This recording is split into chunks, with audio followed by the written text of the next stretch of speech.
I can't do the outside limb. I gotta try to. You know?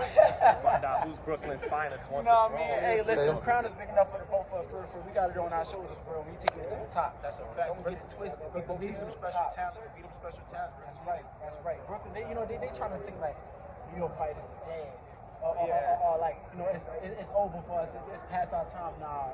We still here. We carrying on the name of Brooklyn fighters, New York fighters, man, for sure. How much did you know Richardson in the amateurs? Man, we was in the same gym together. We started. You know, I knew what an idea of how I wanted to fight in the sport of boxing because of Shushu. Like, I never knew nothing about boxing when I first was a kid. I never knew how I wanted to fight. None of that, but I knew you always liked the Floyd, and Shushu as a kid was like the closest thing to Floyd I seen as a kid, and I was like, nah, like that's when I had to like become his best friend, because I'm like, nah, you gotta teach me what you know. Like, so like that was like one of the first like teachers like showing me the street science, Shushu. So big fight coming up next month in your division, Devin Haney versus Haney-Prograis. Who you got, Reed? I think not Regis. I think Devin Haney gonna beat him because I think Devin Haney's just a better boxer overall. He has way more in his toolbox, and I think that I say that because I don't see Regis making any adjustments. He had a big opportunity with Eddie Hearn to come back as a WBC champion, his homecoming, versus a guy that was not really elite level type of talent, and he couldn't make no adjustments in 12 rounds. So I don't see him. I don't really see what much adjustments he's gonna do for Devin. Like, unless he's just gonna try to make it rough or land a big shot. He don't got no other punch in his toolbox. No jab, no hook, no uppercuts. Just a big left hand. And is the footwork a big problem for him? I just think him relying on that one punch is a big problem for him. He's just relying on one punch, and you can't.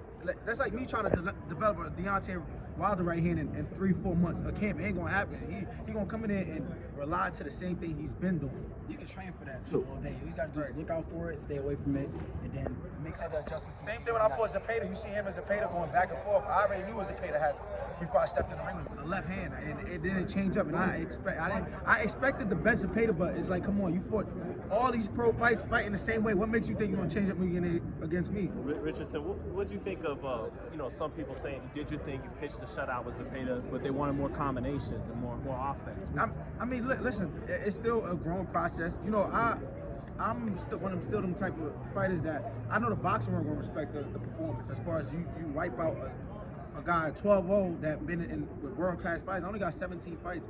You know, a lot of my career too, I've been on and off, a lot of setbacks. But I told people that the fight was gonna go like that. I had a game plan. I didn't want to go out of my character, but I promise you, next fight, I'm not gonna say I'm gonna fight for the fans, but I'm gonna definitely deliver a little bit more, and make it more exciting. Everybody just got high expectations for you, Chad. Right, because you know the Bowser fight, it was a one-sided ass whooping. It was a massacre, but you know you only good as the last fight. I come back, I dominated dude, and now I'm just, you know, some guys got something bad to say about it, some guys got something good to say about it. But look, I'm still undefeated like a shirt, 17-0. Next fight, 18-0. Hey, Bob Arum spoke about possibly making a fight between Teofimo and Ryan Garcia. Who you see winning that fight? Stylistically, I think it'll be a little difficult for Teofimo because of Ryan height, and Teofimo's kind of a boxer. He's not a guy that's kind of like, I want to say he's not a guy that's going to kind of take it to Ryan, and it's going to be a little chess match in the beginning. You know, just like with Tank and Ryan, it was a chess match. But you know, with Tank, all he needed was that one fight. So I feel like it's going to be similar to that, because I don't really see Teofimo with a guy with a good jab that's really going to be able to play that game around on the outside and make it real difficult. So I see it being a chess match, but Teofimo will probably edge it though. Speaking of a chess match, is that what you're expecting tomorrow between De Los Santos and Shakir? Obviously, you got some sparring with both of them. Yeah, I heard you speak more about his boxing skills. I haven't heard that much about that. So is that something that you think he's going to showcase? I see De Los Santos step into Shakur, trying to land a big left hand. Again, he's just a guy with a big left hand. He's not a guy that's going to rely on his jab to score with his jab and then set up a big shot. He's a guy he's a good boxer, and his money shot is his left hand. He's relying on a lot of money shots. And Shakur is just going outboxing. I think Shakur jab and Shakur just distance and time is just gonna throw him off. But I think that it's gonna be a good fight, but it's levels, you know. It seems like fighters and trainers they're zeroing in on 35 and Shakur and Tank. Like that's the Spence Crawford type fight. That is. Why? I think both of them guys are guys that's versatile. They can do a lot of things in the ring. Tank is not just a guy with a left hand or just a hook.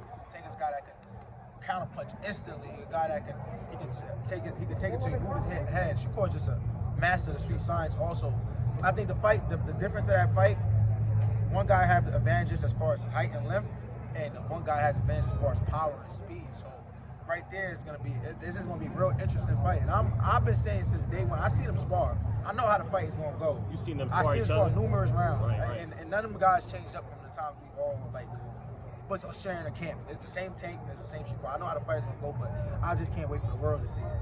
I wish you would tell me how it's going. It's gonna be a good fight. You're gonna be excited. I mean, any Tank fight gonna be excited. You know, Tank got that one punch knockout, so you're gonna be excited regardless. You know what I'm saying? Tank bringing that energy, that dangerousness to that arena to where everybody's gonna be on point. So I think it's gonna be an exciting fight for boxers. Who's more athletic? Because they're both great athletes. I would say that Tank probably is more of an athlete, and Shakur's more of like a person, a scientist. Last big question, Richardson. One big, huge fight for all the marbles just got announced for the heavyweight, Usyk versus Fury. It's a great boxing match, but who do you see winning that? Usyk versus Fury, I don't know. It's a toss-up. I know they say you only guys the last fight. Fury looked iffy his last fight, right? Who you got? To be honest, it's the same thing with me. It's a little toss-up at this point, but I'm still going Fury, though. I'm going Fury. I appreciate it, guys. Thank you. I like both. Family, don't forget to hit that like button. Subscribe to the YouTube channel. Help us get to that 1 million subscribers. We're on the road to 1 million. And obviously, we have other great content on our Patreon channel. So since this video is over, head on over to our Patreon and check out all the exclusive content or right here on our YouTube members.